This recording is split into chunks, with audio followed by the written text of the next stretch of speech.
here from the social media platform Weibo. The ability to share ideas has brought unimagined changes and helped ordinary citizens stand up against oppressive regimes. Do you agree? Actually, there probably won't be much disagreement with that on the... do you agree with that, Atiaf? Of course. That's why I'm here.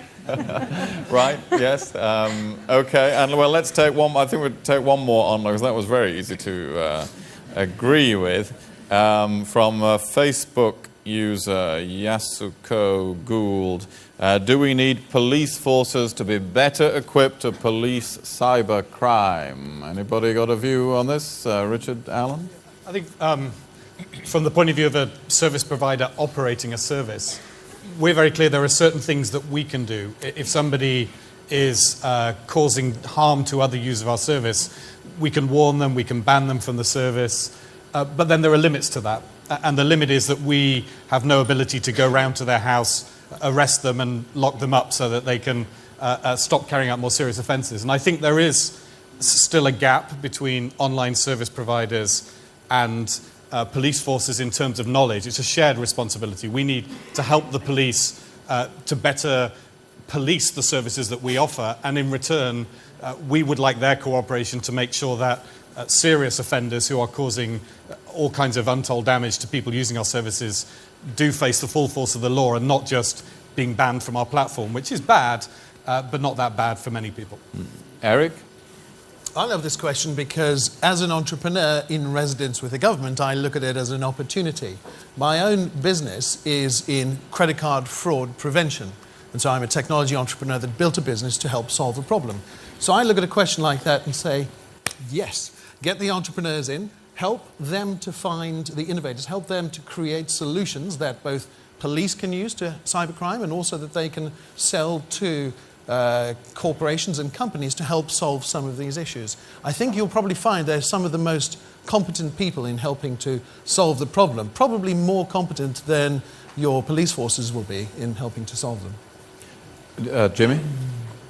Yeah, I think one of the things that we sometimes face when we have someone who's being incredibly abusive, as I mentioned, you get banned very quickly, but then people can, if they're sophisticated, they can get multiple IP addresses. They come in through this route, the other. You know, it's quite open. It's difficult to stop them, and so the communities waste a lot of time dealing with a handful of really troubled individuals who probably need medical help and so forth.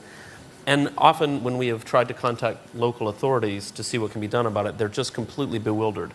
They have no one on staff who has any expertise whatsoever, and that's problematic. And I think it's going to be increasingly the case that, I forgot exactly how it was worded, here we go, that police forces do need to be better equipped to police cybercrime. They need more training, they need more understanding of how the network works. Okay, well, that turned out to be a very good question from Facebook. Let's have a question from the floor. There's a gentleman over there. If we can get a microphone. Microphone number 3 is heading towards you, and after that we'll go over there. Yes, sir. Honourable Foreign Secretary, I think congratulations for starting what history will characterize as the London cyberspace process, a process that's going to continue in countries like Hungary and Korea, and process that's hopefully going to get far more acceptance of what the world thinks are acceptable norms of behavior. Now, after hearing the panel today, I did find that the hopes of today would definitely include the mobile internet, would include ubiquitous computing and social media. But at the same time, the biggest fears of today include cyber war, cyber terrorism, and cyber crimes. And these are possibly the biggest threats to the nation of the world.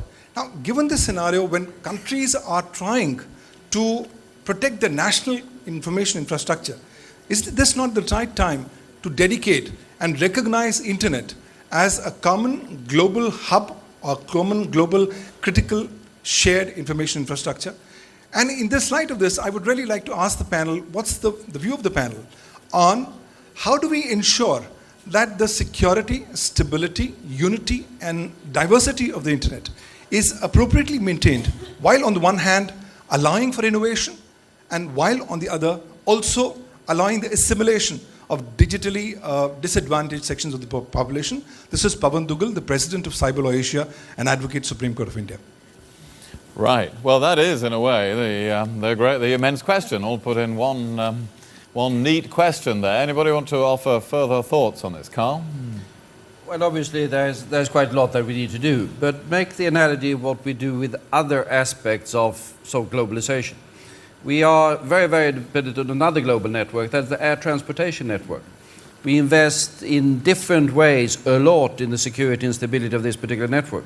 That might be sort of screening at the airports, it might be international regulation on the use of the airspace, it might be all sorts of things in order to have that particular flow of persons and goods through the air between our different nations.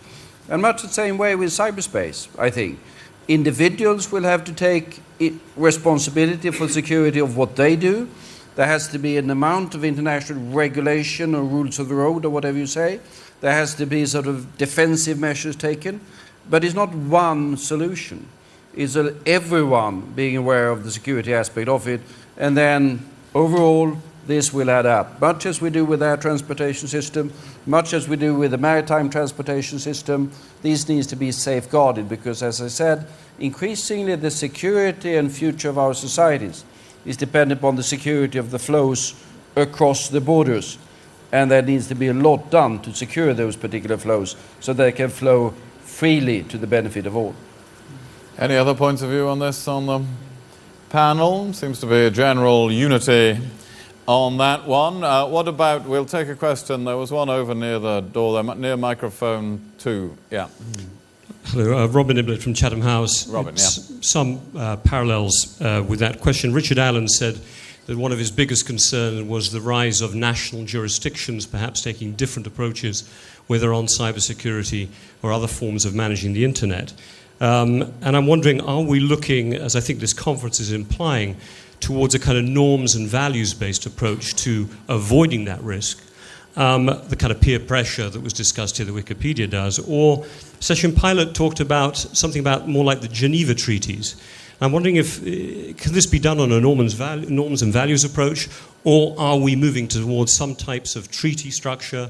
Is this something the UN gets involved in? Do you want to keep this well out of the hands of the UN? Where can you be soft and where do you have to be hard on avoiding national jurisdictions competing with each other? Question again for Carl Bildt, for Session Pilot, maybe for the Foreign Secretary.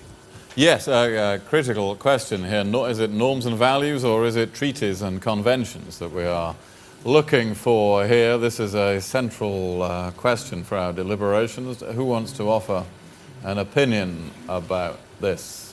Sachin. I think it's important to understand that there has to be a definition of what will define an attack, an acceptable definition of an attack on an institution or on a sovereign state. That definition needs to be evolved with consensus. But to my mind, in my personal opinion, I think the process of deliberating and having a dialogue as to what will be the norms for the future has begun. But quite frankly, we're only scratching the surface as of now, because there are many different countries, many different societies with different sensitivities, different value propositions. So to get everybody on board is a Herculean task. But the fact is that everyone is unanimous in the view that we have to provide a much safer cyberspace. There have been so many instances that the argument is pretty much one-sided. So there's unanimity on that front. On the actual nitty-gritties of details of how to evolve that consensus, I think we're still a long way away from that, to be very honest with you. But I think that everyone understands that this has to be done, and we must start doing it now. Carl, do you want to? Well, very briefly, I think we need all of that. I mean, the values and the norms, I would say, that's the foundation. But then clearly we need to have treaties and international agreements on certain aspects of it. We do have, since 10 years back, a treaty on cybercrime coming from the Council of Europe, and a rather unique thing, because the United States, a country that normally don't adhere to any international treaties whatsoever, particularly not the European ones, by the way, have adhered to this particular treaty. And that shows that even they have seen the urgency of some sort of treaty to combat that particular thing. The same with terrorism and incitement of hatred and those sorts of things.